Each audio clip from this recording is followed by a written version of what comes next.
if you can hear me. Right. Um, Good evening. Hi guys. How are you doing?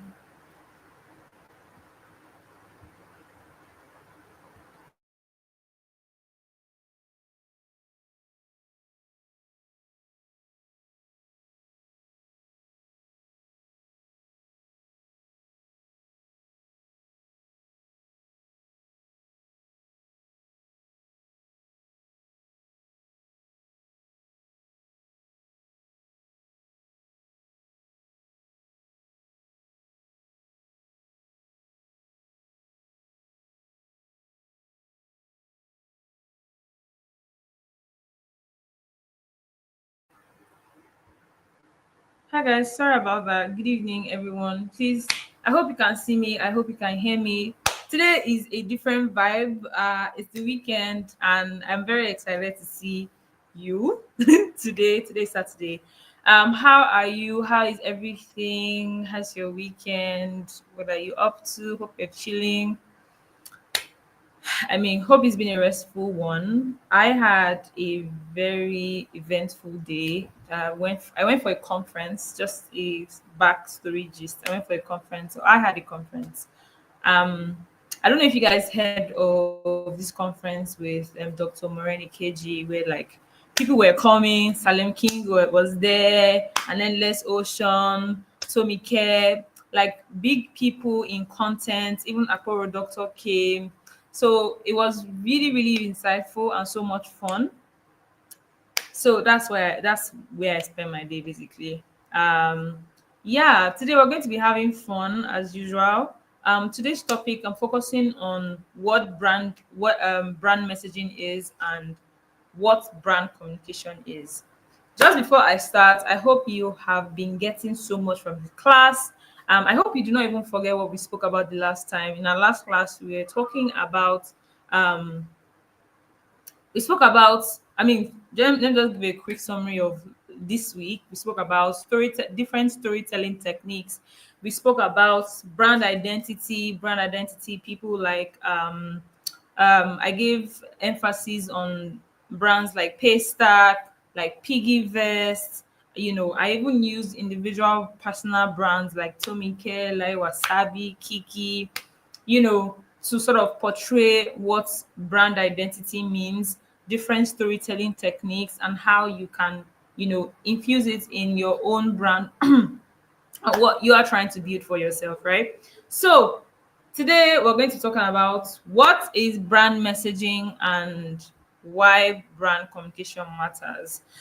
Today I'm really going to focus on this topic so much because I think it's really essential that we sort of understand this, because from next week we'll be talking about a total different curriculum, I think. Um so yeah, let's get right into it. Right. So your brand is not your logo. It is what people remember, feel, say, and what people say about you when you're not in the room. And this is so important. And I'm sure we all know that. Okay. If you don't know that, I'm telling you today. Branding is more than a logo, is more than your fonts, is more than colors, is more than every ceremony that you are putting in your content, really, to make it look visually appealing, or to make it look interesting, right? What brand messaging and what brand communication really matters, or what it actually means, is how people remember you, what people feel, or what people say about you. I think it's quite interesting that everything I've been talking about from when we started this class up to this moment has been, there's a correlation, like there's a link. Everything that I'm going to say today, I believe I've said it before. And it's so interesting because, like I said, if you're into content marketing, if you're into copywriting, which you're in the right place, you need to understand how communication plays a key role. You can't do content marketing if you don't understand communication, if you don't understand why you're communicating to the people you're communicating to and the problem you're trying to solve, right? You can't be a copywriter and you don't know the people that you're writing to, the kind of emotions you want them to feel, um, the words you want to use, if you are writing to parents, you can't be using languages like main character vibe, or using vibe, or using period, because those are Gen Z lingos. It doesn't work with millennials, especially if it's millennial mothers or parents, right? It doesn't, I mean, it's nice, but you can't compare it to when you're using that language to Gen Z. I hope I'm making sense. So what I'm trying to say is communication is a horror is it's a skill. It's a skill that every person needs to learn, because every day we are constantly negotiating, you're constantly having communication, you're constantly negotiating. You are negotiating between what you want and what life is offering you. So my point is communication is a life skill. We all need to learn it, and it's so important because it also matters in branding. It matters because, like I said, brand messaging and communication is not about your logo. It's not about the colors. It's not about any fine thing they are putting out there. It's about what people remember, what people feel, what people will say about you when you're not in the room. So number one, people connect with messages, not marketing jargons. So I'll give you an example, right? I want to use let me use a skincare brand. If I own a skincare brand, right, I understand that people, especially in this country, in fact, even everybody is almost dealing with a skin problem. We are all dealing with, there's always one skin problem or the other, either hyperpigmentation, or there's a new trend about skin, about sunscreen, or there's always something new that is always coming up, right? And I understand that, as I'm offering skincare, I'm solving a problem. I'm saying, if you use my product, right, this is the result you're going to get. I also understand that because it's skincare, there's a feeling that's attached to it. If I want my face to look good, I want it to look good because, I want to be beautiful. And when you see that people are actually looking more about the feeling, looking about the result, how they can flex their skin with their friends, or how they can use Snapchat filters, or because we all know that great skin equals to confidence, right? So as a skincare person, I'm going to be tilting towards a lot of content that sort of talks about confidence, how my skincare makes you feel confident, how my skincare how my skincare will sort of make you feel positive about your body, how you will feel so positive in your skin. So there's those messages are what people will connect to, because at the end of the day, that is their goal. Your product is just the bridge for them to get to their goal. I hope that makes sense. Like I said from the very first time we started talking, that's me and you. Every person is selfish. We are all selfish people. Every single person on this earth, we are all selfish. You that are in this class, you're very selfish because you're here for yourself, and you're here because you're getting value. That's just the way life works. So for me to engage in your content, for me to engage in your blog post, or for me to even take action as a copywriter, take the action that you want me to take, I have to be able to see value in it. If after I've written a blog post where I'm talking about every single thing you need to feel confident, how the latest trend, or how to solve hyperpigmentation if you currently have dark eyeballs, or your skin is feeling some type of way due to the harmattan, or your skin is patchy, and I give you step by step very simple ways to achieve that, and I tell you, click on this link and join our community to subscribe to our weekly newsletters to get more info or more updates like this. You won't think twice, because you're like, if I'm able to get this value, it means I can get so much more. And you will want to get so much more, right? So that's just the way communication works. People connect with messages. They don't connect with marketing campaign. That's why a lot of people that's why brands spend billions and millions on campaigns, but yet when it comes to their ROI, when it comes to sales, when it comes to conversion, when it comes to building an online community, they don't have that, because at the end of the day, people are looking for what to connect. We are all looking to connect with something. And my messaging if you can't see yourself in my messages, and that's exactly what connecting. For me to connect to you, it means you have to see something, that you can connect to, and the thing that you're connecting to has to resonate with you. That's the reason why you're connecting with me in the first place.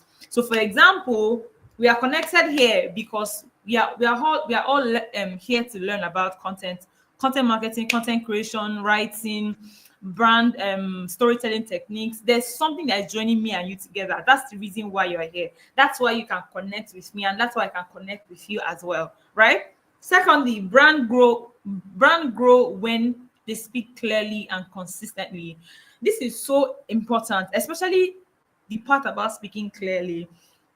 I hope that we all know that every brand that you currently look up to today, their languages are very simple.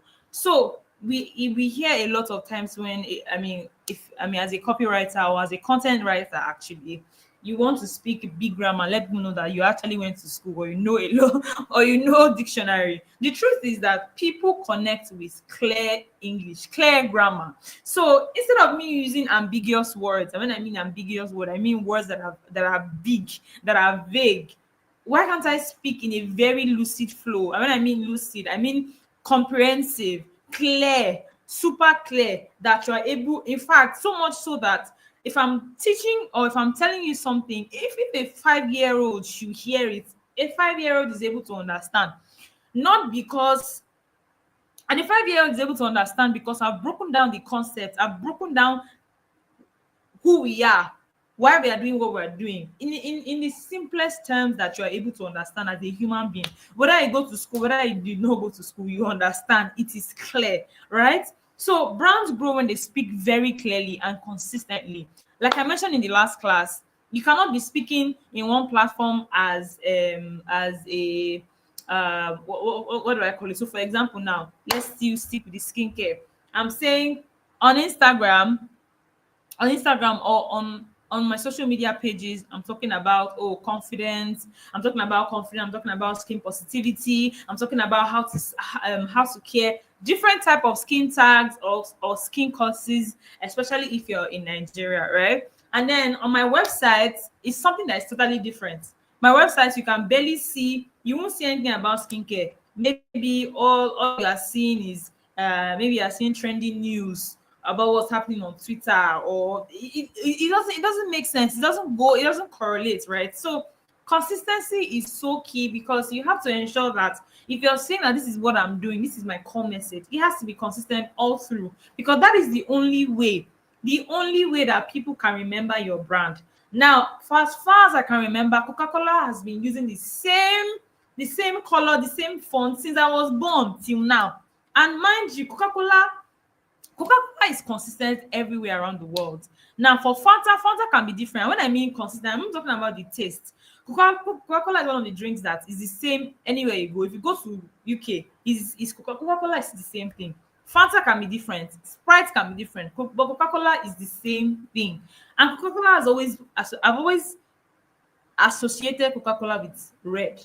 Because it has been that way since I was born and for several years, right? And everybody here can attest to that. That is the power of consistency. When we think about MTN, we can think of yellow, because MTN has been so consistent with yellow so much that you can't think of MTN and not think about their brand color, because they've been consistent with everything that their brand stands for. And that's why clarity and consistency is so key. It's so key. Now, today we will talk about what makes brand stick. So, what is brand messaging? Brand messaging is the consistent way a brand communicates its value and personality to its audience. Like I said, if we're using MTN or Coca-Cola, like I used in the previous slides, both of these brands, like Coca-Cola and MTN, we can both agree that those brands, they are consistent. In fact, Airtel has changed their name several times and changed their color and changed their font. But I mean, we can still associate them with something, right? So brand messaging is the way that a brand communicates its value. You have to consistently, and that's why it's so key to know what your core message is. If you look at a Coca-Cola ad right now and look at it 3 years ago, or who remembers this share with me campaign that Coca-Cola did like a few years back, or not even a few years back, yes, actually a few years back, share a bottle of Coke with me, where You buy Coke and then you see your name with it. And that's the reason. In fact, that campaign is one of the best. It's one of the best campaigns to date with so much conversion. In fact, Google it. You can't check top 10 brand campaigns and not see that campaign. The Coca-Cola Share With Me campaign. All I'm trying to say is Coca-Cola is one of the brands that have consistently shared what their value is. And what is their value? Their value is family. Their value is happiness. Their value is you're not drinking Coke, you're not drinking just a bottle. You are drinking a bottle that will help you quench thirst when you're running, like when you're in a rush, when you're celebrating happy moments with your family. Coca-Cola is that bottle.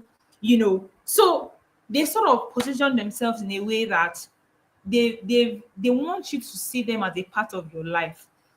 And family is so important. Like, you cannot underestimate family, because we are all part of family. We are all part of a community. And so Coca-Cola has sort of, okay, it has just designed itself to be there. Like, this is me. And you can also achieve that. But you can only achieve that kind of level of success only when you've been consistent with communicating what your value is. What your value is basically what you're offering to your audience, what makes you different, your unique selling point, what makes you different, and then your personality to its audience. In the last class, I spoke about brand tone, brand personality. So I'm sure we all have an idea on what that is. So these are the key components of what brand messaging is about. First of all, brand promise. MTN brand promise is everywhere you go, but now they are lying, they are failing woefully. I'm a tester, man. I'm a tester, man. They are failing woefully, guys.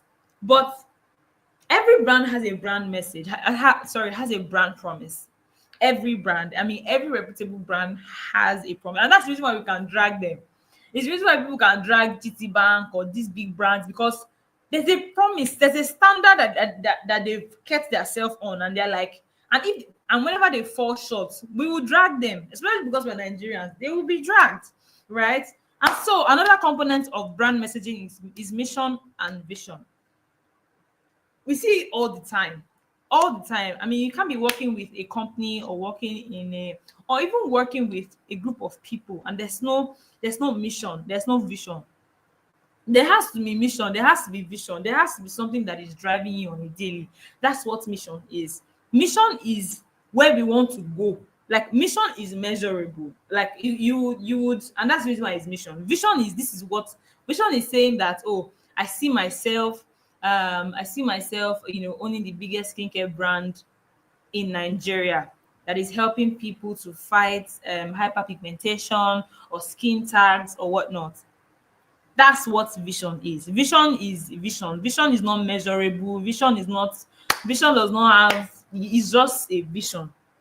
Now, mission is the thing that breaks the vision down. Mission is saying that, if I want to build a skincare brand, I want to be able to have stores all around Africa, that is addressing these problems. That is a mission. You know that your how you're going to measure your vision, or how you're going to, measure your success or your yardstick, is through your mission. So everybody here, we are all connected to something. You are connected to a mission and a vision. In fact, you are committed to the vision that you have for yourself, and that's the reason why you are here. This might probably be your mission or your vision, whichever one. But I'm saying that every brand has a mission, has a vision, and even yourself, because you need to start seeing yourself as a brand, because you are a brand as well. Do not forget that. The third thing is brand voice and brand tone. Like I said the last time, I defined what a brand voice and what a brand tone is, and they are totally two different things, right? But they go hand in hand. They are not mutually exclusive. A brand voice cannot work with a tone. It's the same way I can't tell you that I love you. If I say I love you, like Agbero, you will like it down. But if I say I love you, exactly. So these things is what you can practicalize in your everyday life. Brand voice and brand tone, right? Tone is how you speak to your audience. Voice is the way that you say it. Actually, Voice is what you say, tone is how you say it, right? Taglines and slogans. Tagline and slogans. For example, MTN, everywhere you go, that's MTN for you, that's their slogan. That's what they say everywhere. But it's like they are liars these days. We don't know. It's God that wear us in this country. But every brand has a tagline. They have a slogan. You can think about which other one. I can think about a couple, but I can't remember. I can't remember. I can't remember. I think Jumia Food had a tagline before they molded up. But you see that every brand has a tagline, and you should have a tagline for yourself as well. Me, my own tagline for myself is, let me not say it. Go and do your research and come back. And then another component for brand messaging is core values. Core values, guys. Core values. Core values. Me and you, we've spoken about this core value 1 million times. Core values. If you are a brand, guys, you need to start seeing yourself as a brand. Your core values is basically one of the ways that you're going to communicate consistently with your audience. That's it. That's it, guys. So, for example, MTN, right? MTN is a MTN has no business. If you think about it, MTN has no business doing a lot of community projects. I think they call it CSR, or how, please correct me if I'm wrong, but those projects that is just to give back to the community. A lot of brand are not they are not entitled to give back to the community. But brands that have budget for community, like what MTN does, MTN Project Fame, MTN, every other thing that MTN, I'm using MTN because it's popular. They can do it just because it's consistent with their values. Even for example, GT Fashion Week, you have GT Bank, you have GT Fashion Week. We currently had GT Fashion, I think GT Food and Drinks. All of those things is their money. Oh, nobody is sponsoring it. It's a brand that is just doing things and giving back to the community. That they can do that just because it is consistent with their value. If it's not consistent with their value, they won't do it, because these things takes a lot of money, it takes a lot of budget, it takes a whole lot. But it takes a brand that understands that it is our value to give back to the community. It's our brand, it's our value to do this, to be the front runner of this, to do this for the community, to do this for young people, blah blah blah blah blah. That's the only way that they can do it. And then when you have identified your core values, your brand messaging will be consistent. So I think at the point, even when MTN could not do MTN Project Fail, they started on that thing, they started on that thing, and then they keep doing, and then they keep doing, and then they keep doing. That's just it, right? Now you can associate them with something that is even more different from the service, from the network services that they do. All I'm trying to say is, when you understand what your core value is, so for example, everybody's not going to be like MTN. Maybe your own values can be, I mean, aside from the solution that you already solve, maybe your own can be, again, as a skincare owner here in Nigeria. One of my values are to help young people to find their truth, to be more confident in their skin, right? Because I mean, a lot of young people are not confident in their skin, because I mean, we grow up looking at social media, looking at whatnot, and then you start to feel like you're not enough. I have a skincare brand, right? That skincare brand already solves part of the problem. But what if I go further and say, this is my values? I want to be able to provide this. I'm saying that a lot of young people are dealing with this. How about I do a conference every year that sort of addresses this problem? I bring in gynecologists, I bring in skincare experts, I bring in people who are visionaries in the beauty industry to sort of help young people, equip them with knowledge, and help them find reasons why they should be more confident in their skin, instead of looking at what social media, or looking at what society is projecting. That is a value, right? And that's what I will do. I will consistently do, even when things don't go my way, even when things fail, because that is something that I want to do for my brand. That's what I'm choosing, because it means so much to me. So it means so much to my brand. For you, it might not be as deep as that. Honestly, for you, it can be as far as saying that, okay, I know brands that at the end of every year, they always give their customers something. Some brands don't do it. Some brands don't do it. At the end of every year, they give every person that's patronized their product or their service, they give them money, as not money, sorry, they give them gift at the end of the year. But some brands don't care about it. And that's why you start to know what a brand value is, what their values are. You see that it means that this brand, we care about you. Even remember, I even like, you remember that I made this purchase and then you're giving me a gift. That's so thoughtful. You begin to start feeling special. Now, in your mind, you think that it was just random, but it wasn't just random. Someone thought about it and it's like, almost true. Oh, we like to appreciate our customers in our brand. Let's give our customers every something, even if it's one thing at the end of the year, right? So you need to understand, you need to know, for you to be consistent with your brand messaging, first identify what your brand promise is. A brand promise is what will hold you up high, really. Like it would, you see when people, a lot of people say I'm a premium brand, I'm a this brand, I'm a this brand. Sometimes all of these things is associated with your brand promise. So if you're telling me that you're a premium brand, you can't be giving me tacky things, you can't be giving me truths, because that's your brand promise to me, right?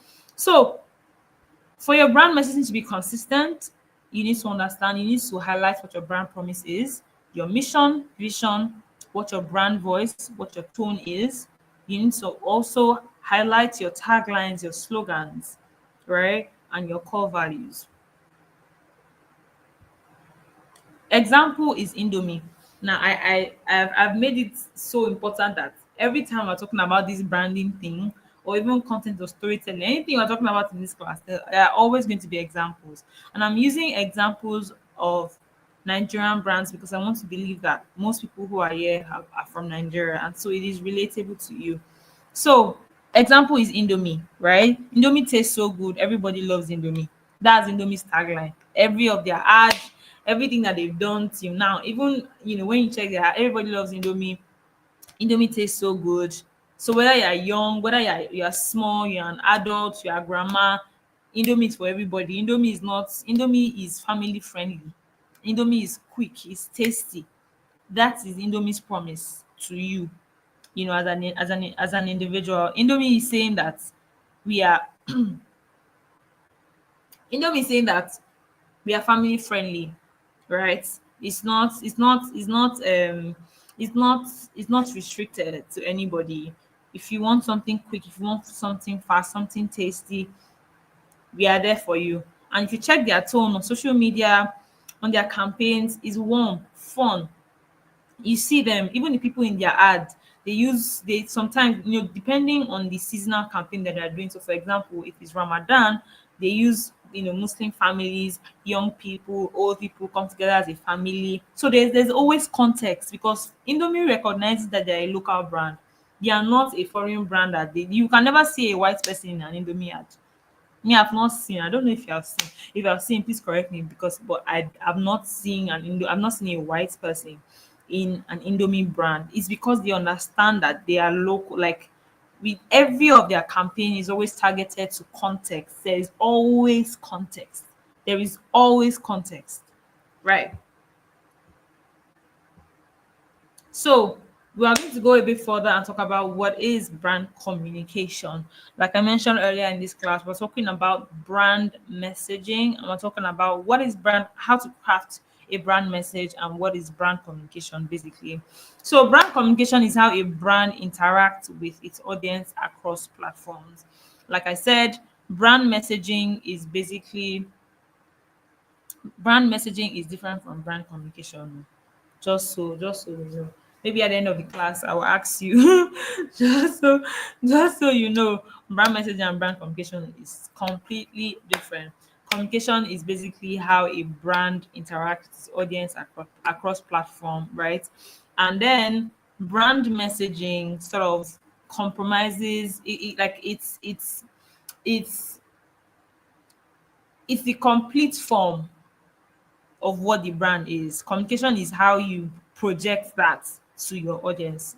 I hope that makes sense, right? So Brand communication is how brand interact with its audience across platforms to build relationship and influence perception. So brand messaging always starts from, okay, let's imagine I am at an event like the event that I went today, right? And I'm saying I want to communicate with people. I want to network, right? Before I network with people, I need to know what I'm saying. That's what brand messaging is. I need to know what I'm saying. I need to know that, okay, if I'm reaching out to someone who is if I want to network and I'm networking with a banker, how does me that I'm a content marketer, what kind of value would I give to a banker? That is how brand messaging and brand communication is. You need to first understand yourself first. That's what brand messaging is. And then brand communication is how you would influence, how you will interact with someone and build relationship, influence perception. Because like I mentioned earlier, that branding is important. Branding is important because it's people's perception about you. It's not about the fonts you use, it's not about the colors, it's not about the $1 million campaign that you do. It's basically about how people feel around you, how people see you. And it's funny because all of these things are abstract, but guess what, you can influence it. And what I mean by abstract is, I mean, you can't measure how much people see you, you can't measure how much people can how you can how people can perceive you. But guess what, you might not they are all abstract, but it's in your control. These are not, we're not talking about things that you cannot do. These are things that you can highly influence. In fact, whether you are doing it intentionally or not intentionally, people already have a perception about you, and that's your brand. In fact, there's something that Fela Dorote thought, and where he's like, people can people can what's the word now, people can promise that you're going to come late to work. People can like, it's not love it. Love it will come late to work. Guys, that's your perception. That's your brand, though. Whether I know it or not. So you see, I have unconsciously created a brand for myself, because branding is not what you do occasionally. Branding is what you do consistently. So I'm not someone that wears glasses because I've worn glasses twice. I'm someone that wears glasses because I wear glasses every time. Every time you see me, right? So I just want to iterate that brand communication is how brand interacts with its audience across platforms. And the aim of brand communication is obviously, I mean, the most important thing is to build relationship. You want to be able to connect with an audience, you want to build a community, you want to influence perception, you want to influence how people will think about you. So, like I said, if I'm saying that I've identified the components of my brand messaging, I've understood my core values, I've understood what my brand promise is, right? I'll start communicating. So I'm like the example I used earlier as a skincare brand. I've identified what my core values are. My content, aside from my sales content or talking about the benefits of my products, or except from marketing materials, I will also have a way to influence the fact that, oh, this is our core values. How about content around how to be confident in your skin, tips on how to solve hyperpigmentation, how to get rid of skin tags if you have skin tags that are not making you uncomfortable. All of this value is what will influence you to think that, oh, this skincare brand, they are not just all about, check their content on how to solve hyperpigmentation, right? That is brand communication. Brand communication is how you would interact with people to build relationship and to influence their perception. Now, the touch points on what brand communication is, or how you can communicate to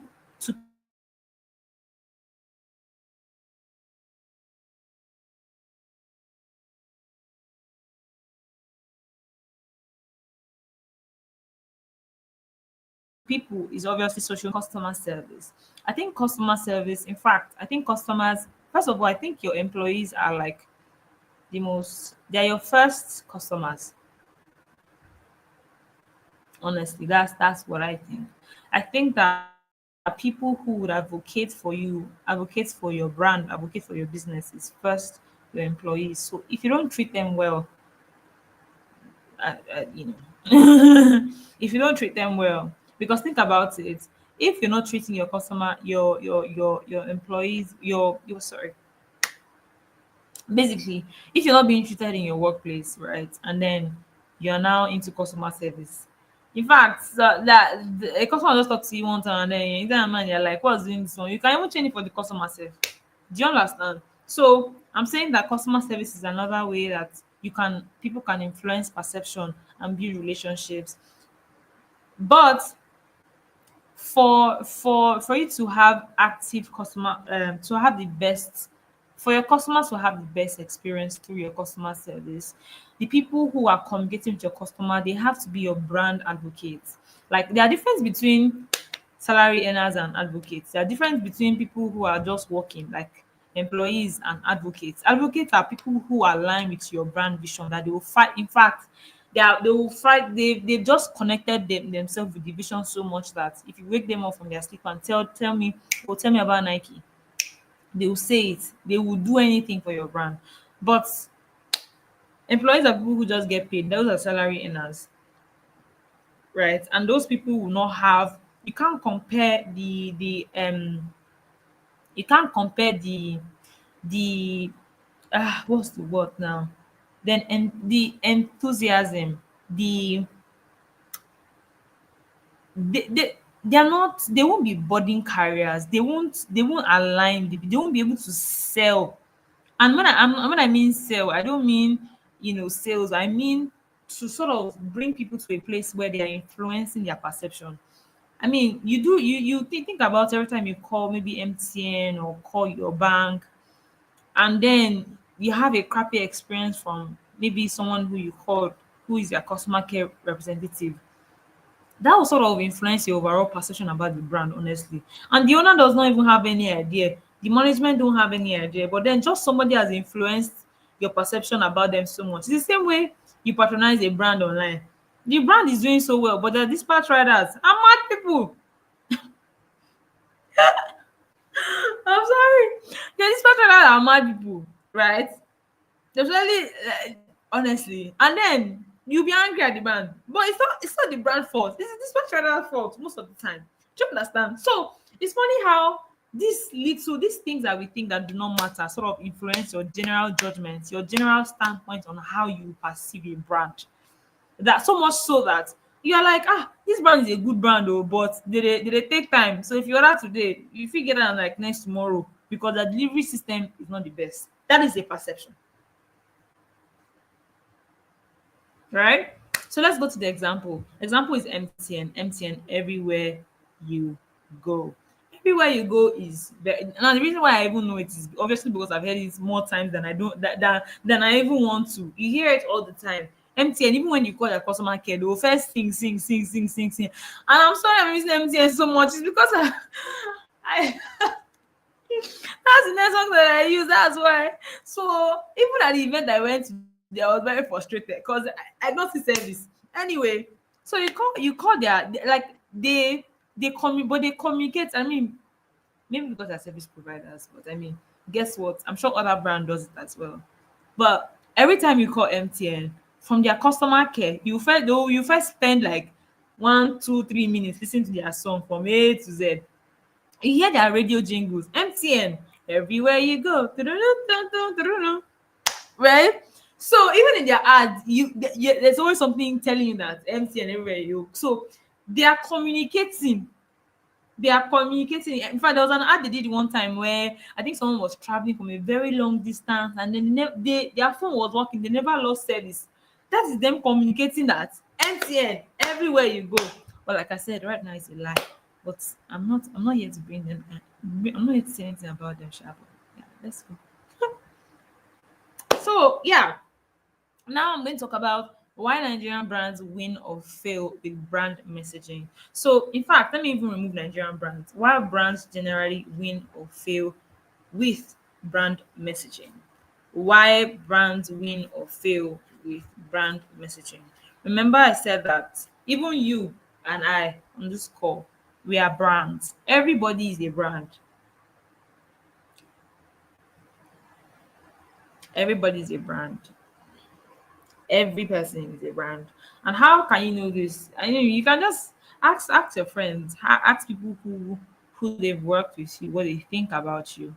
And mind you, when you're getting feedback, remember that the feedback is not to make you feel bad or put you in in a dark place, or make you, it's a way to just show you what you need to work on. You just take it as feedback basically. So take feedback, and then you're like, okay, me, I know that if I ask people what they think about me, one thing is I might not I might not be, I might not be the most earliest person. So I might not be the, if you say 8 o'clock, I might not be there by 8 o'clock, but when I'm there, I will deliver my work. That's how I am, and almost everybody who has worked with me has, identified with that. That is the brand that me I've built for myself. Even though that's not the ideal thing, right? That's not the standard I put for myself.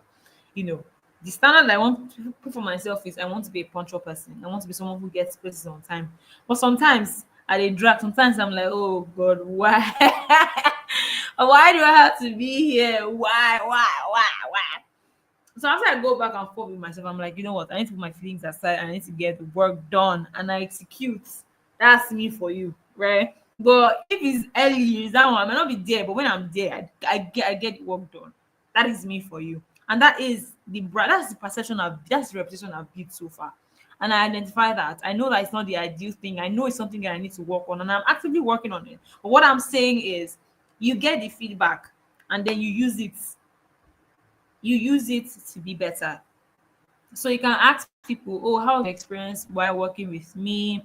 Even ask your friends, what are your values, self? What do they think about you? What are the things that they think that you hold dear? All of these things, when you get, feedback, because we all have blind spots, honestly. We all have blind spots. Sometimes you won't know that you're raising your voice at somebody when you're upset until they tell you that, oh, you're raising your voice at me or something. Just because we're humans, we're not perfect. But it is super important that you recognize that you are a brand. That's the long and short of this conversation.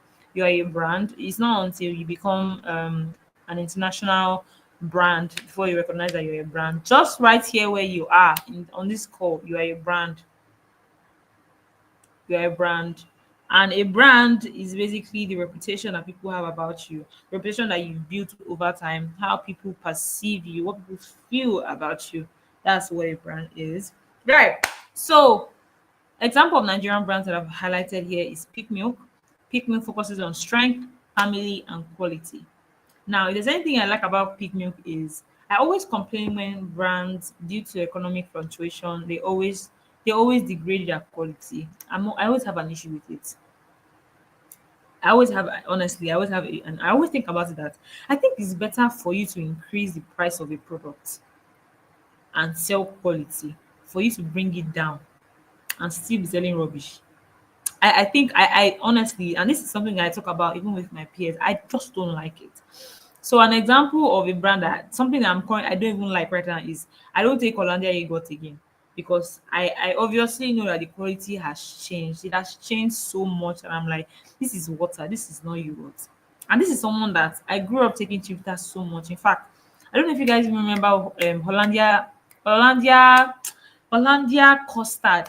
I was young then in primary school. Was it primary school, secondary school, secondary school.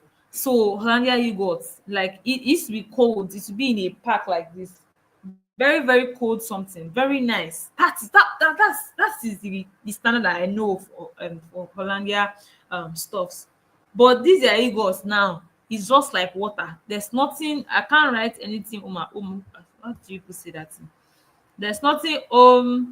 It's not nothing to write home about. Exactly. There's nothing to write home.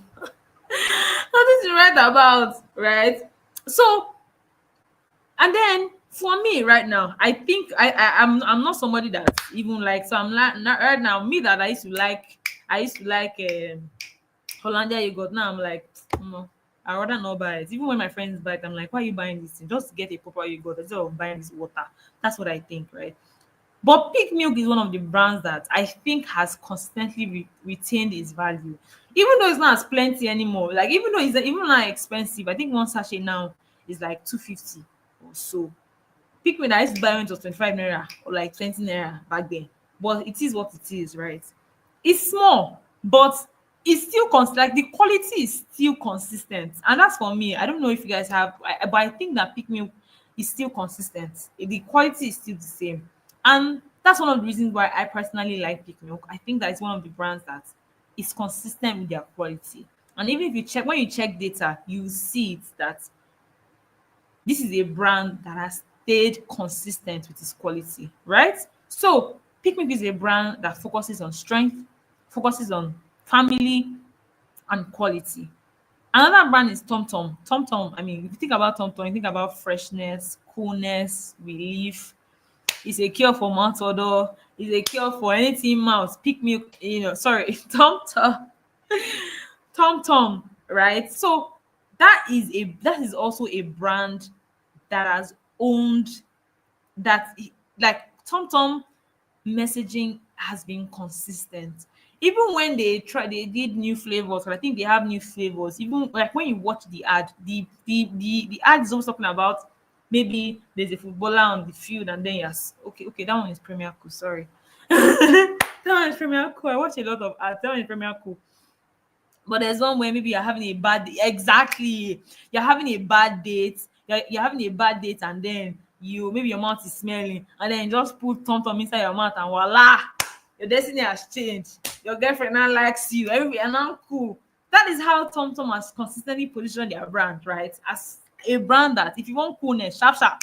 If you want relief, get Tom Tom. Those are brands that have been consistent with their messaging through thick and thin, right? Another one is Dano Milk. Dano Milk, I'm not sure why I don't know why, I'm not sure why their blog post has not been consistent anymore. But you see, when it comes to emotional storytelling for moms and kids, Dano Milk. Dano Milk. I don't follow their social media, so I'm not sure, but I know about their blog post. I know that their blog post is always talking about family, things to do for kids, things to do for parents. It is. Oh, but of course, you can't compare Pick to Dano Milk, because I mean Pick has had market share for a very long time.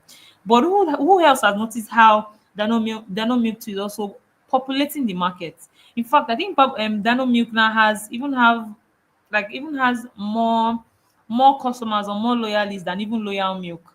I mean, Loyal Milk is also good. Loyal Milk is consistent. I mean, Loyal Milk is good as well. But Dano Milk is almost everywhere because they are creating even different packages for different people. There's Dano Slim, Dano Fat, Dano Children, in fact, Dano everything right now. I think they even have a I think there's even a cocoa package that's like maybe like Milo for tea, right? So for a brand to be taking so much market share right now, for a brand I just started, because you can't compare, because Picnic has always been in the lights, right? So you can't compare for a brand that just came out maybe 5 years ago, less than 5 years ago or so. I'm not sure with the date. Please correct me if I'm wrong. They have to be doing something right. Do you understand? So these are brands. These are just three brands that they are consistent with what they are doing through highs and low. This is who I am. Right? Now, how can you be a failing brand? Brands that fail with their brand messaging are brands that copy foreign styles without local culture. Like I mentioned with Indomie. So, Indomie, I have not seen a white person in an Indomie ad before. I want to see the Yoruba. The Yoruba is in my head, but I can't speak it. I'm sorry, guys. I wish I can, but what I want to say is I've not seen that type of thing before. That I'll see a white person in an Indomie campaign or in an Indomie ad. It's because you need to understand that as a brand, whether you're selling a product or you're selling a business, so whether you're a product business or a service-based business, especially if your target audience is not foreigners, it's not white people. It's not, you don't want to enter international markets yet, because it's even better for you to dominate in the local markets first before you go into international markets, especially if you're in this Nigeria. Because have you seen the cost of shipping, guys? Have you seen the cost of shipping? So what I'm trying to say is brands that copy foreign style without local culture is those are the people who are failing with brand messaging, because you need to always understand who your target audience is, the people who you are here for. The people who you are here for are people that have local culture. You want to relate with them, you want to relate to theirs. And this is why this is the difference between yourself and AI, and which I mentioned in the first class. That AI can do a million things, but AI do not understand cultural context. They do not understand the thing your mother did to you that makes you a better person now. That you also want to help people who have had that your experience to become better people too. AI do not understand that. And that is why it is so important to understand who your target audience is. Because when you understand your target audience, you know that if you're talking to Nigerians, Nigerians, especially Nigerians in general, Nigerians, our life is, you're talking about party. Nigerians are the forerunner of good life, of flexing, of in Nigeria. How you know somebody has money is when they spend it. With when you are spending money, people know that you have money. Every person here, we all have tendency to spend money and want to show that we have money. That Nigerians want to have a good time. We don't have money, we don't have money. Who are the owners of the cars that are in Third Milan Bridge? You don't have money to buy fuel. What are people that are buying buying fuel? Who are people in clubs? This is to say that there are things that you can attach with someone living in Nigeria. And if you're a Nigerian brand, you should at least mirror that. You might not mirror the entirety of it. So if I'm, for example, if I'm not a brand that is selling clothes or something, I don't have to sort of capture the entire lifestyle of a Nigerian who likes to go to party, who likes to party. That's fine. But at least understand that, know that these people, this is their behavior. These are the things that they like doing. These are the things that they spend their money on. These are the places they like to go. Right? What I'm trying to say is brands that copy foreign style without cultural context always miss it in their messaging. Their communication is not clear. People don't understand. And what people don't understand, people will not buy.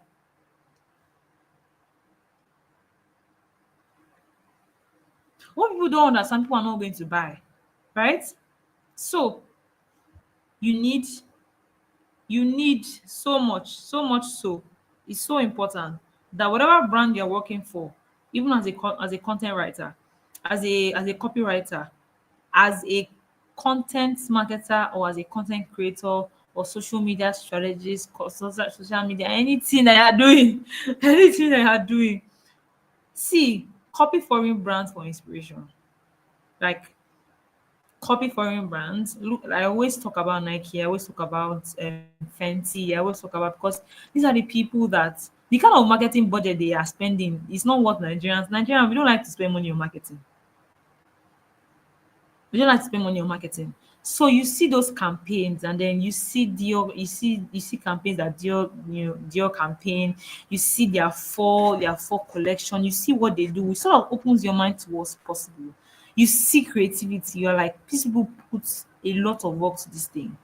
And when you want to input it in your own brand, that you're selling, that you have shop in Yaba, in Tejo Osho, and you are selling to people who have 9 to 5, who are dealing with toxic bosses, who will see entire Lagos traffic, you always need to bring it to context, because your audience needs to understand your message. They need to understand your message. If your audience do not understand your message, they are not going to buy. Nobody, I'm not going to buy from what I don't know. If I don't know that your solution is going to help my life, how will I patronize you? How will I buy in? I'm not going to buy in,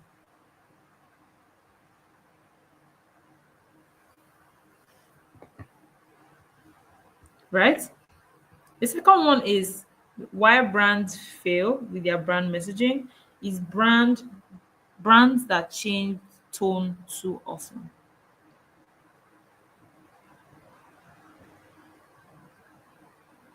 Brand that change too often. An example of brand that change their tone too often, I mentioned it earlier, is Airtel. At some point they were Zain. At some point they were what again? I know they were Zain. They changed to another name. They changed to another name. Then another changed to Airtel, right? And with every rebranding they've done, they came with a new slogan. They came with a new slogan. They came with a new brand promise, with a new thing, right? So all of these changes would sometimes you just think that these people self, what these people self, what is it? What is it? Haven't you done enough? I'm sure that's the reason why they never even change their name again. They can still change itself, we don't even know. Exactly.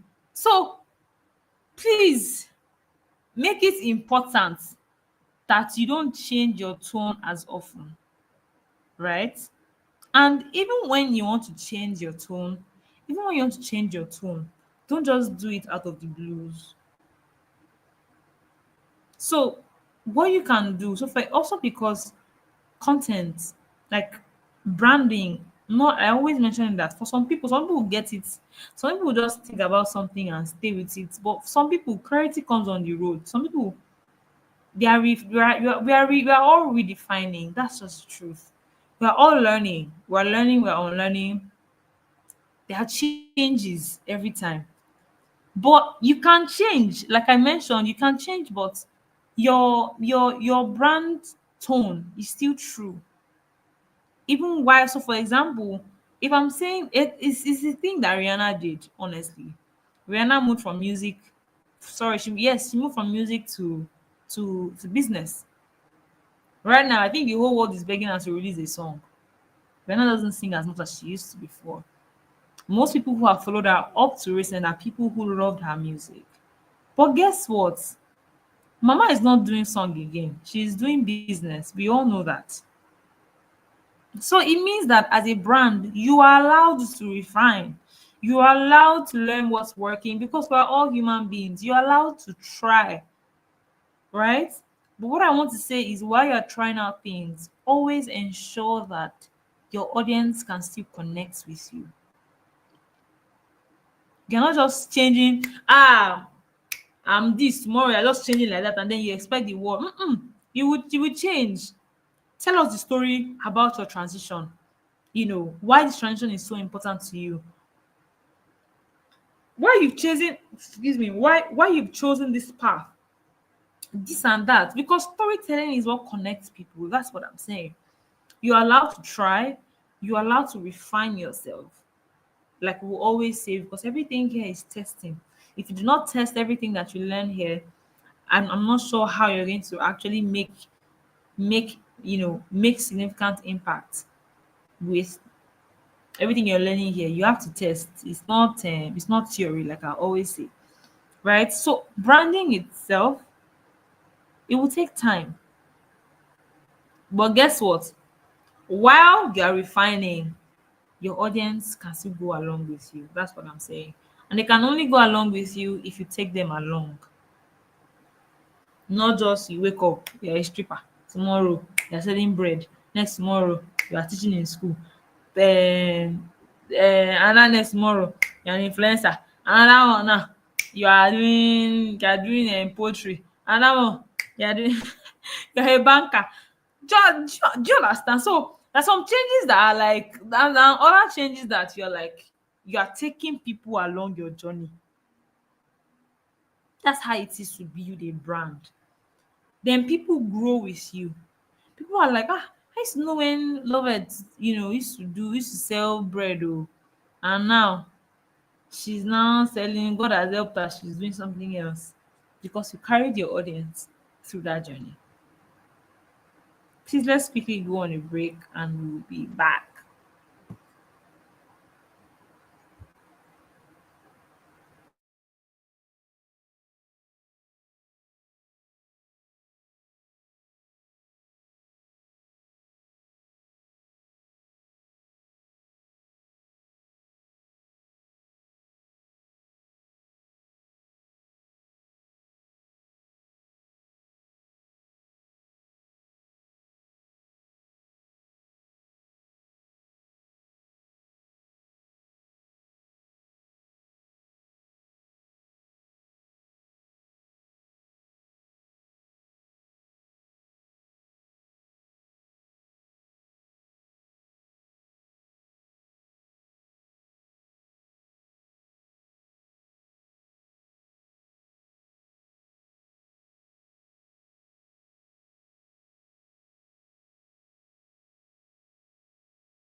All right, guys, we are back. We are back. Yeah. I have this thing where I like to sing. Hi, guys. Right. So let's get back into class, shall we? So, just a summary, we've been talking about branding, we've been talking about brand messaging, we've been talking about brand tone. Oh, sorry, brand tone was for last class. We're talking about brand messaging and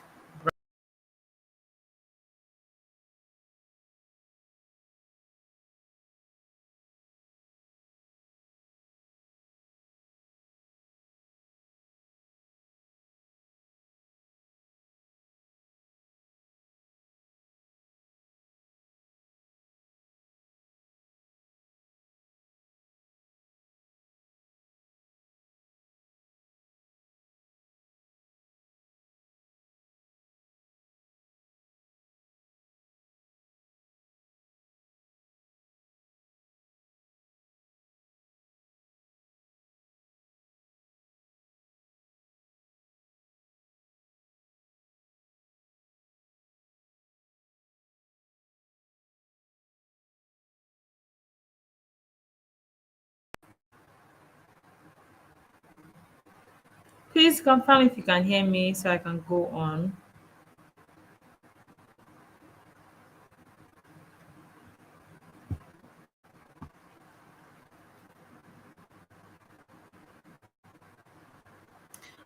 Okay, can you hear me now? Can you hear me now? Can you hear me now? Okay, fantastic. So I'll just increase my volume so you can hear me. So I'll be shouting, "Hi, everybody. Good evening." So I'll basically give you the summary of what we've been learning. We've been learning brand messaging, brand communication.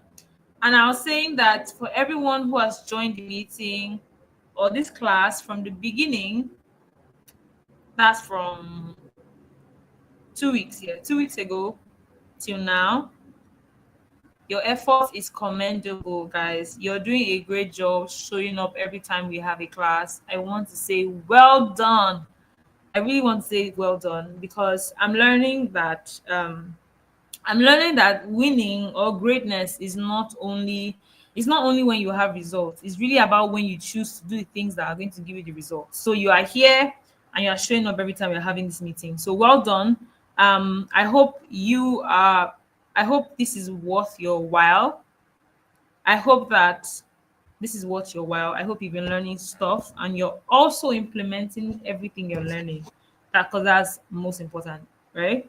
So let's go to the second slide, which is how to create a strong brand message. Excuse me. How to create a strong brand message. So I've been talking about brand communication. Now I'm going to tell you how to create a strong brand. How do you create a strong? How can you create a strong brand as a content marketer for a company or to clients? How can you help them create a strong brand message? Now, this this analysis works for is a 60 thing. It works for no matter the niche, no matter the industry, no matter if you're working for you're working for a Christian, if you're working for different people, it's the same thing. Do you understand? That's what I want to say. It's the same template that works for every create a strong brand. It gets stronger. Consistency is based on action. So you're stronger as you do the work every time.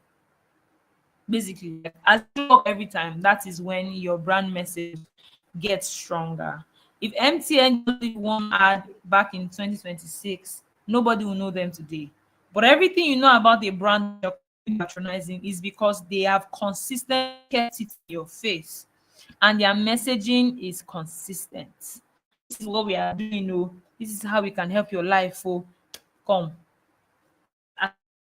So now you ask, how you create a strong brand message? The first thing is you are you. Who are you? Who are you? Who am I? Who am I? I am a girl. I am a human being. Who am I? I'm a girl. I'm a girl who likes wearing glasses. Is that you? Is that who are you? So asking yourself, who am I? The second talking to. The question of who are you is more of a is brand identity. Who are you? What is your unique selling point? And brand identity is visual. Like this one is the visual part I'm talking about. This is where your fonts come. This is when your colors come in. This is when your logo comes in. This is where it all comes in, brand identity. So when you put brands like Paystack, you put Piggyvest, you put Money Points, you put all of these financial aid systems, right? Or brand, all of them, what differentiates them? If you put every one of them on a dashboard right now, right? You see different you all know everybody, but you're also able to differentiate them.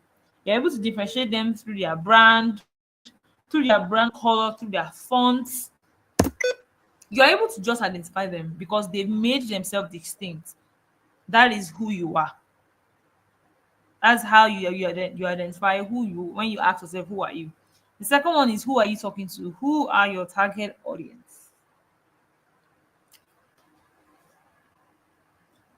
I hope that we all know that looking for your target audience, or knowing who your target audience is very simple. I hope you know that. I just want to say it. I just want to say it like side note. I hope you know it's very easy. It's very easy. And the way you can know your target audience, like I will always say, as always, if you want to know who your target audience is, all you have to do is try. All you have to do is try things, try different things. If you don't want to research, okay, at least try the one that works. You know that that one is working, and then you double down on that. So how to create a strong brand message? Know who you are. Who are you talking to?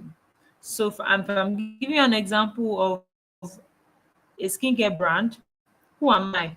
I'm a skincare brand. I'm a skincare brand that does there's a name. How do I call it now? Okay.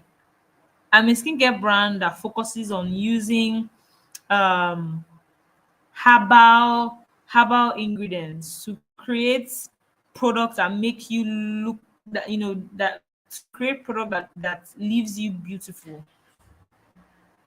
That is my brand identity. That is who I am. I'm a skincare brand that we focus on black. So we focus on just using ingredients, cultural ingredients, herbs. That is a brand identity. That is how you can differentiate Doodle soup from Dove soup. Dove soap is not the same, it's not the same as Doodle soup. Doodle soup is locally made. And even the name, everything they use in their packaging, it shows that this is Doodle soup. Dove on its own is different, completely different, right? Now, who are you talking to? Who are you talking to? If I'm a Doodle soup brand, of course I'm looking for people who are local. I'm looking at my neighbor. I'm looking at people who are here, who are in my context. Like, I'm looking for people who understand the value of using local ingredients to create beautiful things that will make your body look confident and beautiful. So you always, as a brand, who are you talking to? Who is your target audience? And I always say it's very simple. See, in this class, let's it just the same way I learned today in my conference, the conference I went for. The person said, failure is feedback, guys. Failure is not failure. Failure is feedback. Failure is feedback. Failure is not, it's not what you define it. Failure is failure.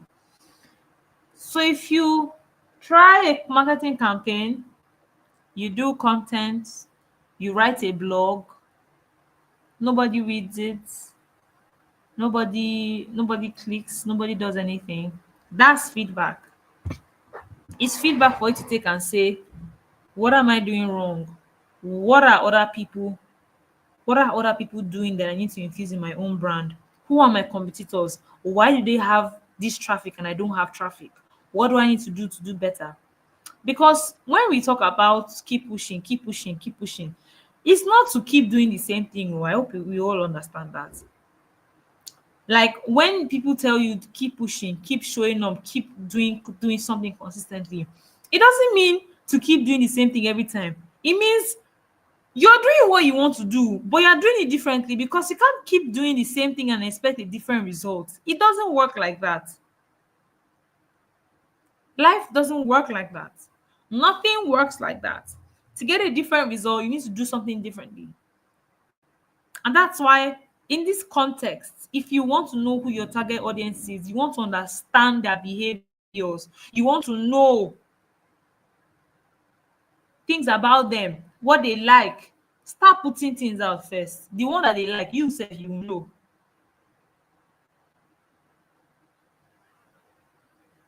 It was somebody that started get ready with me. Oh.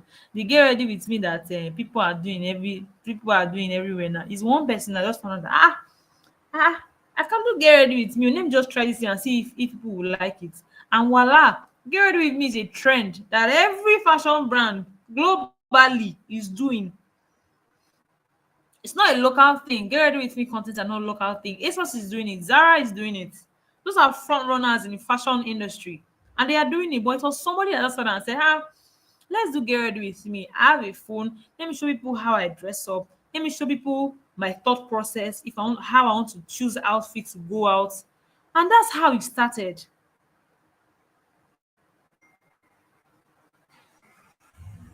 Are we on the same page, guys? Are we on the same page? The third thing is, what do they need to hear? What do they need to hear? What do they need to hear? I mentioned several examples. So let me stick to even to do also. Let me stick to do also. Right? Dudu also is a brand that I used it for a while and then I stopped when I was in uni, I used it a lot and then I stopped after. If you think of Dudu also, what comes to my own mind is the fact that it's a locally made soap. That is even in their packaging, their branding. That's what they always tell. That's because you will be surprised that there are people among us that all they use is locally made things. Some people don't like foreign things, so I hope you know. Actually, even abroad as well. Some people don't use nice people don't some people are so I don't think the right word is I don't know if it's not racist. It's not racist or no. It's just you just prefer that. You like exactly it's the same way you like homemade things. It's the same way you go out to you go abroad and then you're like there's no food that can taste better than Nigerian food because this is your home.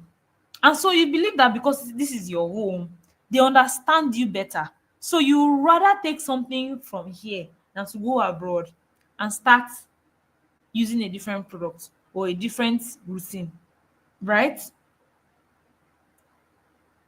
When, as a brand, I understand that, don't you think I will always, I would always, as a brand, share my pain points, share the pain points. So for example, if you always understand that there are people who like natural things, some people like in fact their skincare routine. I know somebody you can never find is always coconut oil, shea butter. There are people like that. When you understand that people like that, and me, I'm not the owner of Dudu Osun. I started a brand called Dudu Osun. I'm like, guy, Dudu Osun is a natural.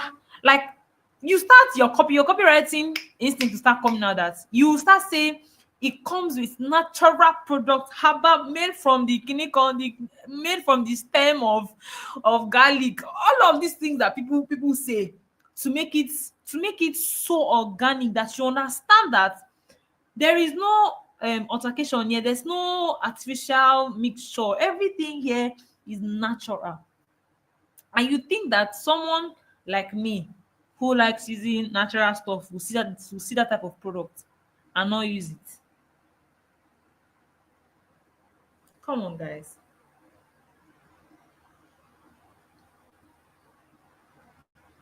Always think, what do your audience need to hear? What do your audience need to hear? If I'm someone who I'm selling glasses, right? What do my audience need to hear? My audience needs to hear a lot of educational content, a lot of content about, oh, how to maintain your glasses, how to maintain your glasses, if I'm using contact, how to maintain your glasses, how to maintain your contact, how to ensure that, how to reduce your screen time to avoid headaches. Because you know that people who use glasses, most of the time they battle with, there's always a, people who use glasses, we always have eye problem. When I mean eye problem, water coming out from our eyes. We always have migraine whenever we have so much screen time. We always have something that is connected to using glasses. And so, as someone who is selling glasses, when I understand that, you think my content will not capture all of these different phases? It will. It will, guys. And this thing, you don't need to pray about these things. It's very simple. It's as simple as obsessing. Like, you're always thinking about your audience. You're like, hey. And that's why people, when you hear people's story about why they start something, most of the time it's always coming from the fact that they had a need before. I don't know if you guys know. I don't know if you know the cafeteria. The cafeteria is one of the best brunch and a restaurant on the island, and I mean it's owned by the Smith sisters, and they were Nigerians, and they went to Chicago, and then they came back to Lagos to start a brand. And the brand is doing so well. In fact, you can't go to the island and say you don't know the cafeteria. In fact, not even island. I think everybody, if you're into eating out and restaurants, you will know the cafeteria, right? What I'm trying to say is, when I read the Smith sister story, they said when they were abroad, they realized that they didn't have, like, there was no brand that was catering, that was like, in Lagos, there was no one who was making these things, the bacon, the everything, whatever, everything that's on the menu. They didn't have anybody that was making. And whenever they came to Nigeria, they were like, where can I find this thing? And then there was nobody, there was no place that was solving that need. And then they came, and then they said, you know what? Why don't we do this? Why don't we start this? And today they started it, and then they're doing so well. What I'm trying to say is that when you hear, it's similar with big entrepreneurs, people who have created multi-billion brands, that sometimes the problem that they are solving, they experienced it themselves. And when you have such a drive, when you know what it means to not have good skincare products because you're in another country, it hits you differently from someone who doesn't even have that context. And so, because you've experienced that yourself, because you've experienced that, like, it's different for you, because you know that, right? You're able to know how to even communicate with people better because you've been there. You start by asking yourself that, when I didn't have this hair product, what are the things that I wish I had then? What are the things that I could put out that I would have loved to see then that I didn't see? How can I do that differently right now that I'm positioning myself as a solution provider of these pain points that these people are going through? And so let's go over again from the top. Who are you? Who are you talking to? What do they need to hear? Guys, if you know what people need to hear, that's the reason why people are paying ChatGPT to give them prompts to help them create because everybody wants to know what people like. What can I put out there that will go viral? What will people like? What people need to hear? That's why people are talking about hooks, people are talking about this, people are talking about that,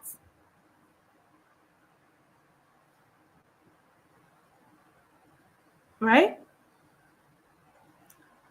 Fourth, fourth one is, what do you believe? What do you believe? What do you believe? Personally, if I'm having a one-on-one session with anybody, whenever it comes to this whole idea of building a brand, a personal brand, or even whenever I'm interacting with a business, when I want to create content calendars for your brand, I always ask, what are your core pillars? What are your core pillars? Like, what is your core story? From your core story, we'll bring out five other content formats that we can use and be publishing consistent content for you. And why is that? It can be consistent because your core story is who you are. Like, it stays with you. So an example is the skincare brand, right? I own a skincare brand. My product is to sell skincare. I'm selling skincare products. They are the best, yes. But what are my core values? My core value is, number one, I want my customers to always feel appreciated when they buy my product. And so every package that we send out, there's always a handwritten note, not printed note. Oh, I'm talking about handwritten, to appreciate my customers and let them know that we value them. That is my value. That is one of my core values, that if anything we are doing now, customers must always feel a personalized. Do you know there are brands like that? Why do you think people like Vicky James? Why do you think people like Turbo? Because those brands can give you they will give you a tailored experience. And they can only give you tailored experience because that is part of their value. They understand what it means, that CEO, as a brand, if I'm a fashion designer and I'm making a dress for a bride, you first know that every bride is different. What what will work for A is not what will work for B. Even because, especially for women, we take wedding personal. People that have been dreaming of weddings since they were six. Weddings are personal.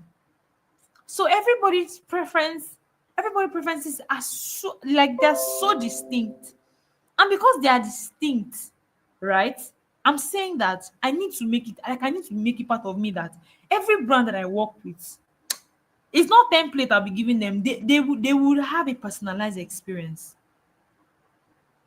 Every dress, every stitch, every material would align with their personality, will align with the person, how they want to feel on their wedding day. I hope we get that, right? You can even talk about brands like, there are, I'm trying to remember, maybe I'm trying to think of a brand that has created different variation, like maybe different flavors of a product, or different this thing, and still, yes, they're still true to their core, right? I think even Dano has different variation, different they have. It's obvious that they have a drive that, aside from selling to a market, though, they understand who their target audience is, and they want to be solution providers. They are saying, if you are fat, we understand that dairy milk can add weight, can make you add weight. How about you try Dano Slim?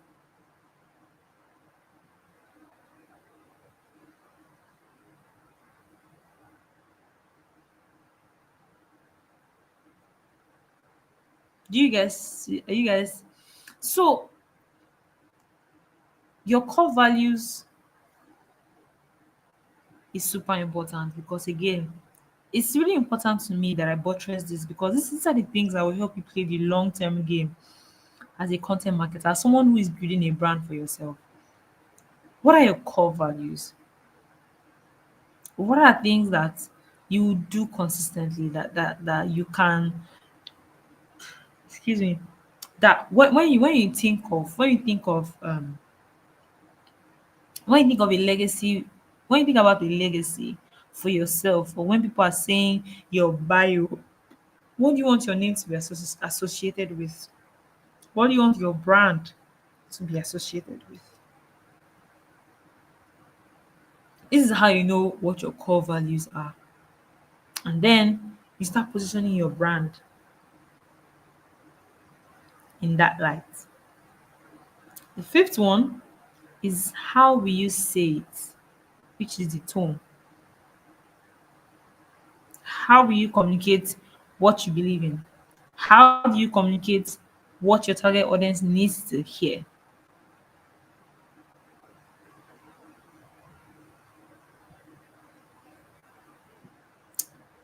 How will you say it? This is where brand communication comes in. This is not brand, this is how you say what you say is tone and brand messaging. Brand messaging, brand communication. How will you say? What's your tone? What's your tone? Now, tone, like I mentioned in the last class when we spoke about pay stack tone, piggy vest. Now, every brand has a different tone.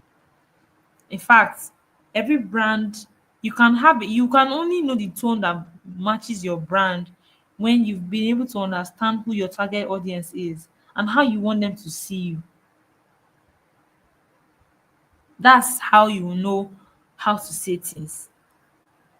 So, for example, with the skincare brand, right? I've recognized that I'm here for Gen Zs. Gen Zs, people, young people don't easily open up. I don't know if you guys know, but young people, it's not easy to get something out of them immediately. And so, if I'm a solution provider to that type of age group, I need to know that I have to be friendly. My tone has to be friendly, has to be warm. I need to talk in relatable language. I need to use their language. I need to put out things that will make them see themselves in my content, in whatever it is that I'm doing,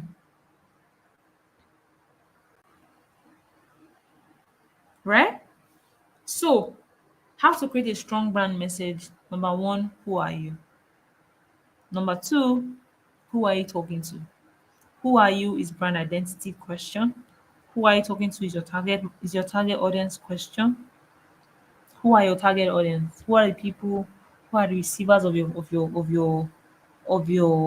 solutions that you're providing? What do they need to hear?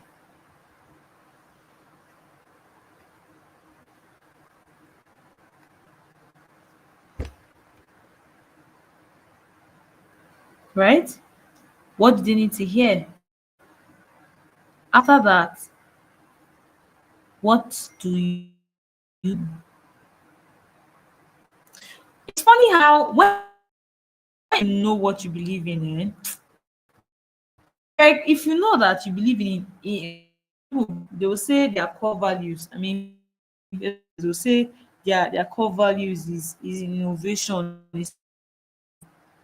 If those things are real, you won't be surprised when brands are bringing up new products every time, to improve their technology, trying to give their client a better user experience, trying to innovate and bring better ways and faster deliveries, trying to make their system better every day. You won't be surprised because their core value is, yeah, and they're saying this is our team. We are innovating every time, we are creative. So your core value is what will make you play the long term game. It's what will make you this is what will make you stand out. And then how will you say it? Your tone. right? So I gave an example here that let's imagine that you're launching a skincare brand in Nigeria. The skincare brand I'm talking about, Valley here, sis. The skincare brand that we've been talking about. Let's pretend you're launching a skincare brand in Nigeria. A brand. Let's just if you're not into skincare, just imagine something else. Right? Now, your audience is Gen Z females. And you know that Gen Z, you can't lie to them. You can't lie to them because you live in a generation where information is fast. It's pa pa pa. It's not like those days in our mother's service is pa pa pa. Sorry, updates is pa pa pa. So you can't teach Gen Zs what you can't like you can't tell them what they don't know. Like you can't just come from anywhere and start like because they are already aware. We all have information in our fingertips. Every single one of us. Every single one of us. And so you need to understand that you're talking to a Gen Z, your facts have to be updated. Oh. Like your facts is you're always updated. You know what you're telling them. You're not telling them based on you know what you're saying. Because these people will question you, right? So what is your message? If you understand Gen Z people, you should also understand their income brackets. What would a typical person who is within the ages of 23 to 30 be earning in this our economy? Yes, they are rich people. Yes, they are baddies. Yes, they are billionaires. But what is your data? Would you compare data of people who are millionaires than people who are just starting out their career, starting out their journey? Of course, the data will be so different because people who are obviously low income or people who are not, earning big are there because they are all young people. So your product needs to be affordable that someone can buy without stress, right? So you know that your message, you're like, buy my skincare. If you want an affordable sunscreen, something that will give you glow in a very something that will help you bright, something that will you will glow, you will kill your enemies, that will make your enemies blind. Yes, right? That's your message. And then your tone, of course, fun. Your messaging is clear. You are teaching body positivity because everybody wants to be woke in this generation. So if you're teaching body positivity, and I don't mean body positivity in a way that people should expose their body. I'm talking about body positivity in the fact that you're teaching women how to be confident in their skin, how to feel good in their skin, how to love themselves for who they are, not based on any image or of any model or Rihanna or anything that social media or society has put upon us.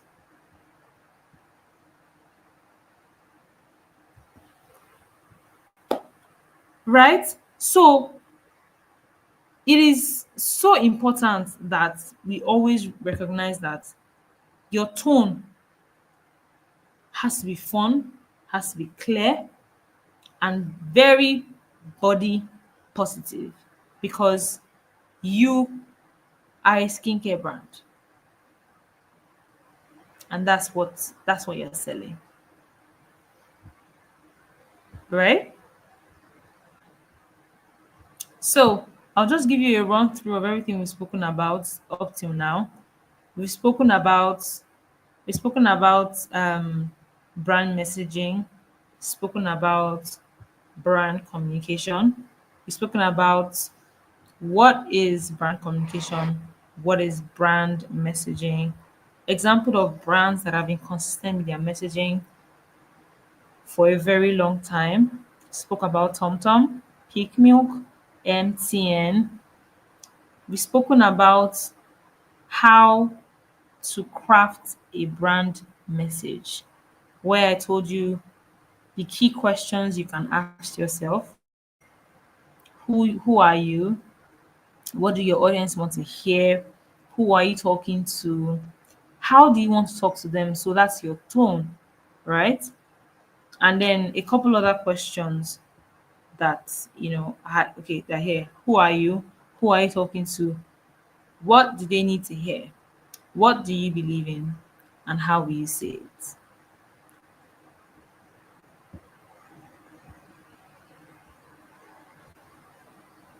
I hope I mean, has it been a good class? Has it been a good class? Has it been a good class? Has it been a good class? If you have any questions, this is the time to talk to me so that I can address every question before we round up.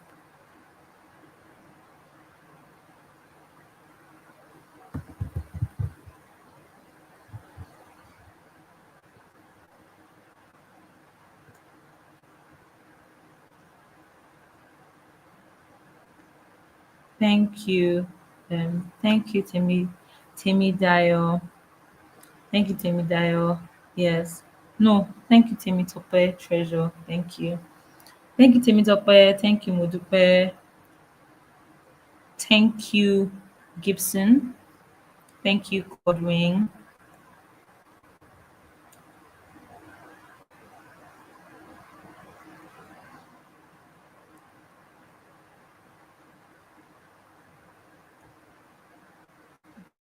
Right. So, how do you know if you're using the right tone?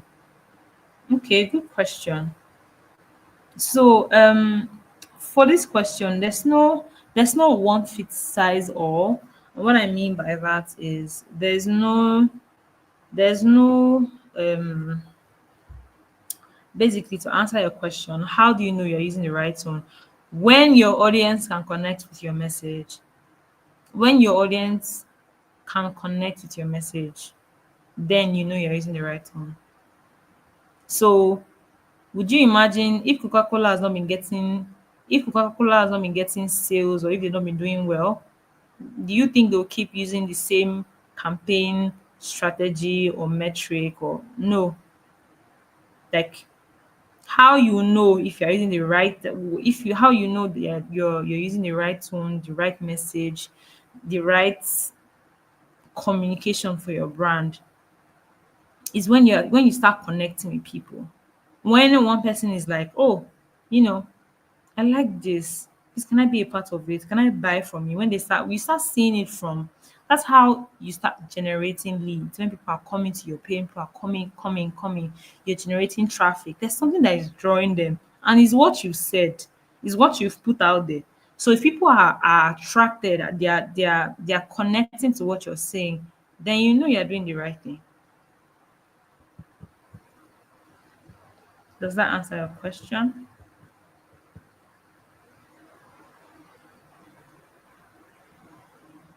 We will implement we will implement and make you proud. I can't wait. I can't wait. I can't wait. Okay, my question, Gibson. My question is, I see myself as a brand. How do I communicate that effectively? So, how you can communicate that effectively is identifying what your pain points are. What are your pain points? So, I want to imagine that as a brand, you're talking about you being a solution provider for people, right? So, how you can communicate that effectively is what solutions are you providing. That is how you can sort of put yourself as a brand and communicate effectively. How you can do that basically is, what are the pain points you want to solve. Again, I'll use the skincare brand example. I am a skincare brand. I own a skincare brand, right? Is the examples I'm using. First of all, let me clarify. Are you talking? honestly, I don't think it makes a lot of difference, honestly. So what I was going to say is I want to find out if you're talking about yourself as a brand, so which you actually said yourself as a brand, not maybe you're not selling a product, you're not selling a product or a service. For you to be a brand, right, you're either you're a solution provider, you're creating there's you can't just be there and call yourself a brand. Do you understand? So you have to be a solution provider. So either through product or service. So even if you're a personal shopper, if you are helping people to shop things in the market, you are a brand. And how can you communicate that effectively? You can communicate that effectively by first understanding the problem that you're solving. The problem you're solving is to ensure that you help people. You cut out the time that people used to go to the market. You do all of that hard work. And so how you communicate to your customers or how to communicate to people as a solution provider is you're not saying I'm shopping for you, you're saying you're communicating value, you're talking in languages that they understand. So for example, you're saying something like, you're helping me cut time. You're helping me manage my time effectively so that I can focus on the most important tasks.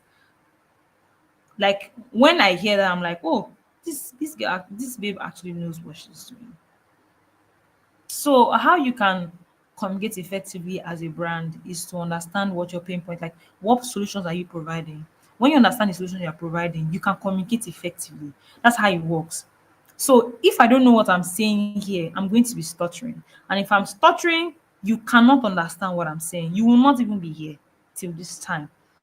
But you can only understand because I know what I'm saying. Does that answer your question?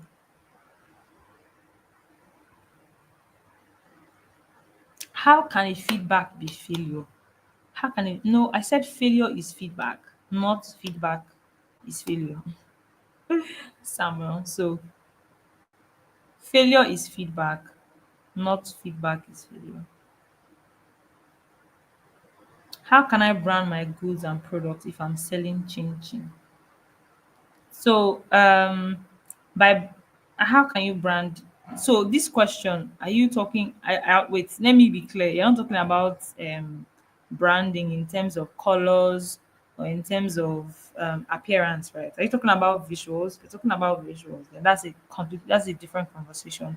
But if you're talking about how to position yourself as a brand, then like I said, the first thing you need to understand is who your target audience are, who and how you know, obviously because you're a product based brand, how you can identify your your target audience is first asking yourself who can afford your chin chin. Are they affordable?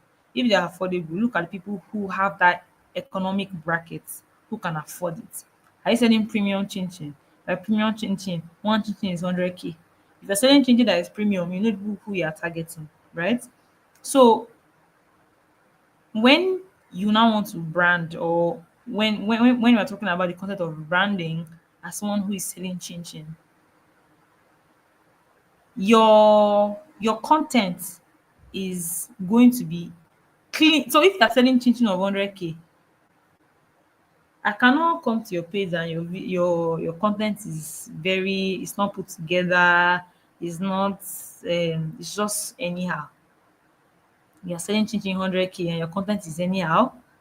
Is that how brands like Dior or Versace or those designers, is that what they are doing?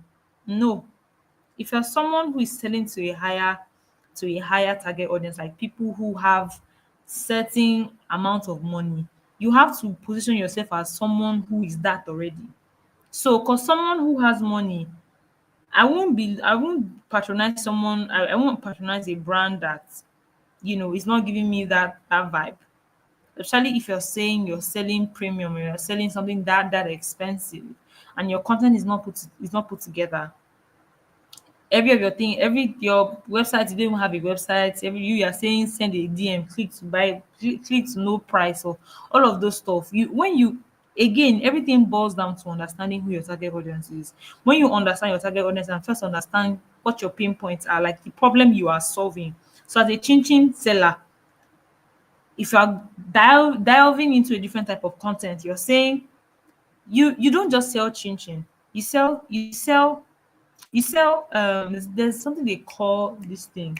Is it finger food? Or I don't think that's what I want to say, but what I mean to say is another way to look at it is saying that if you're on the road and you're hungry, right, you have something that will fill your belly. You have something that would make my mouth, that will make my tongue salivate, right? Whenever I'm looking for something to chew. So whether I'm reading, so I mean, when you target just imagine your target audience. So let's imagine your target audience is someone who is working, who is gymming. Maybe their ideal life, they are gymming, or they're going to work, or they are always in traffic, or they are students. So you are like, whether you're in class, you're looking for something to chew, the chin chin is the best thing for you. Like you just sort of put your product in their life, you give it context, so much so that when they are in class, they can't imagine that boring lecturer that is talking without your chin chin. So, two things that are most important when you want to think about communicating consistently, right? And when you want your brand messaging to be consistent, is first understanding who your target audience is and understanding your pain points. When you know that, you start thinking of what do they want to hear? What would they hear that will make them want to patronize what I'm selling or what my product is, right? I hope that answered your question. My question is, how can one stay consistent with content creation? Wow. Wow, Fatima. Wow. Wow, because this your question is a $1 billion question that nobody has solved it. And nobody has solved this. Nobody has solved this your question. But let me give you a tip here. Like I said in the two previous classes, I said that first of all, you need to understand where you are. The thing is, we just want to copy. We like to copy people. We are lazy. We like to copy. When I mean copy, you see big influencers, big content creators posting, and we want to copy, we want to be like them. You can't be like them. You need to understand where you are. So what I mean by understanding where you are is, if you are someone that you've not even started content creation, you do 30 days challenge, you will struggle because you can't do it.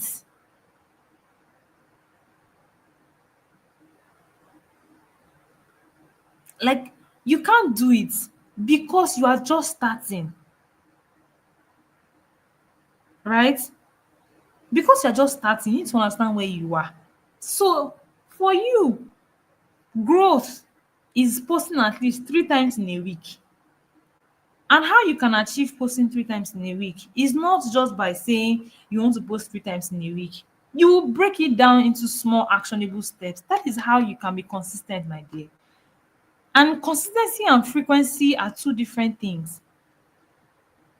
They're not the same thing. Understand where you are, number one. Break it into small actionable steps. If you're creating content or you want to post content 3 times in a week, what type of content do you want to do? If you are filming, what's your mood board? Which video is inspiring the one that you want to do? What clothes do you want to wear? Which hair do you want to do?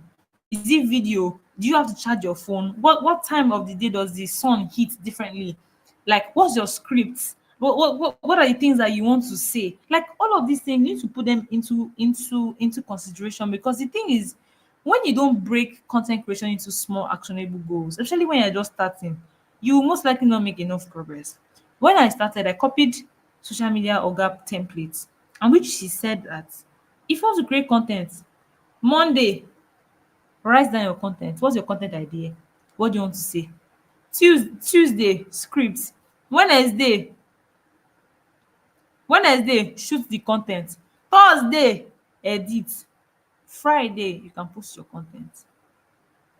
This might not be the exact thing that she said, but I just follow this through, that break it into small actionable goals. I want to post content. I have a 9 to 5. I can't for me to post content. I need to batch create. Like I need to exactly honestly, batch creating works. It works like magic.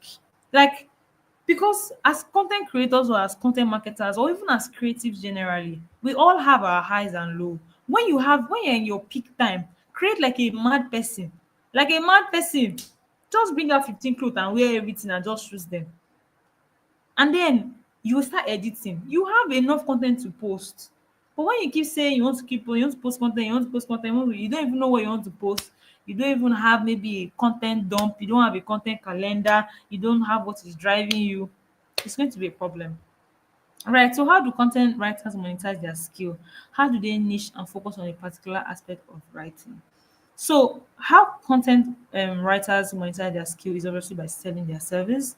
So, some companies hire for content marketers to write their blogs for them, write their copy, write their campaigns, write their scripts. Mostly companies who do a lot of campaigns like scripts and all of that. So, as they're always content writers. Also, when a company has blog posts or newsletters or email marketing, sometimes content writers also do that. So you can monetize your skill by, you know, someone paying for that skill. How do they niche down? How you can niche down is just when you focus on, especially when you know that this is your strength, is when you just know that this is your strength at doing something, and then you just focus on it actually. So you can only know you're good at something when you focus on it and when you try it. So that's how they niche down. You niche down because you know that it works. People don't niche down when they don't have results. You need to have results to niche down. So you said one need to test to know what one target audience. What about data collection? Won't it help? How can we collect data if data is part of content content and copywriting? So I said that it doesn't take away the aspect of data, honestly, because data is fact. We have to work with data as anybody who is giving value in the marketplace, because marketplace is data. Market is like the marketplace is numbers, it's not emotions, it's not cho cho cho. But what the message I was trying to pass across is a simple way for you to know is first by testing. When you test, you collect data. That's how testing works. How do you know something works if you don't check the numbers? If you don't know the what people are liking, if you don't read through the numbers, you can't know what works even when you test. So data collection is super important. How can you collect data? You can do surveys, you can do interviews, interview to your target audience, you can do surveys, you can create surveys, you can literally literally just do interviews, like call people and then just do interviews, and that always works, right? So let me just take uh so many questions. I'm even lost now. So I'm just going to round up now. um Please just keep your next question for the next class. The next class, that's next Monday. I would take them, or you can send it on the group and let me just have them, right? So thank you guys. Have a lovely evening.